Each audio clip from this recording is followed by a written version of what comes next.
Nobody likes religious hypocrisy. Religious hypocrisy is play acting.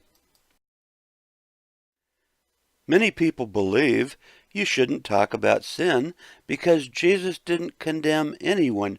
He was always loving and kind. The truth is, Jesus is loving, and that's why he had harsh words of warnings for sinners. In Matthew 23, Jesus called the religious leaders hypocrites 7 times.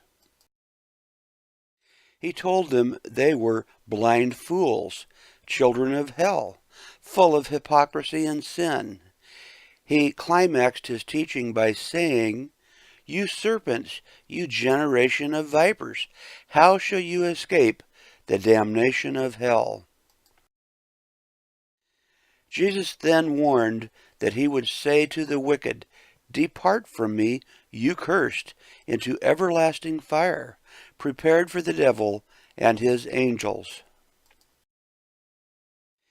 It seems that no one likes any kind of hypocrite. However, there is something particularly distasteful about those who profess to love God, but whose lives don't match their claims. One of the greatest excuses people make for not accepting Jesus is that churches are full of hypocrites. Most of those who present this argument usually do so because they themselves love the darkness and hate the light. While they may have a genuine grievance, the hypocrisy of others will not be a legitimate excuse for them on the day of judgment. The word hypocrite comes from the Greek word which means actor or pretender. Hypocrisy is professing beliefs, feelings, or virtues that they themselves do not live. In its ignorance, the world sees the church as a building, and those who go to a church as Christians. However, the true church is the body of Christ, which consists only of true believers. Hypocrites are pretenders who have a form of godliness but deny its power. They dwell as goats among the Lord's sheep, bad fish among the good, tares among the wheat, until the day God separates them. A false convert, which is a hypocrite, is not really part of the body of Christ. He has never truly repented, and because of his sin, he is not part of the body of Christ, the true church.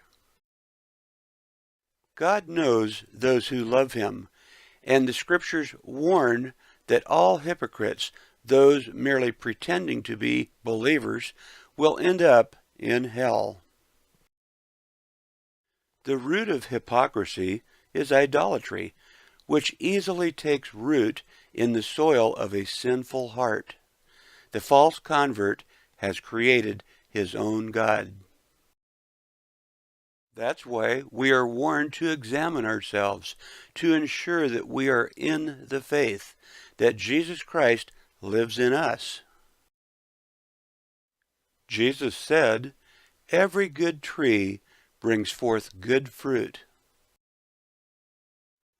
We must follow Paul's example and strive to be devout, just, and blameless in the sight of a sinful world. God forbid that anyone should stumble because he sees hypocrisy in our lives. Have we been seen going into an adult movie? Is there anger or bitterness or any bad fruit in our lives for the world to see? Then we must lay the axe to the root. If there is any pretense in anything we do, we evidently don't fear God. Our concept of his character is erroneous. Judas Iscariot was a hypocrite, a pretender. He had no idea who Jesus really was. Judas complained that an act of sacrificial worship was a waste of money. The expensive ointment with which a woman anointed Jesus should have been sold and the money given to the poor. In the estimation of Judas, Jesus wasn't worth such extravagance. To him, Jesus was only worth 30 pieces of silver. The scriptures tell us that Judas was lying when he said that he cared for the poor.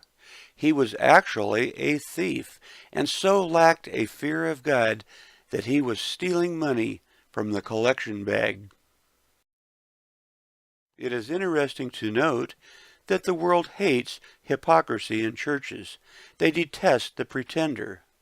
Does that mean that they want the Christian to be genuine? Do they want us to be true and faithful in our witness, and therefore speak of sin, righteousness, and judgment? Do they want us to live in holiness rather than in sin? Does the world really want us to speak up against pornography, greed, adultery, abortion, homosexuality, fornication, and other sins they so love?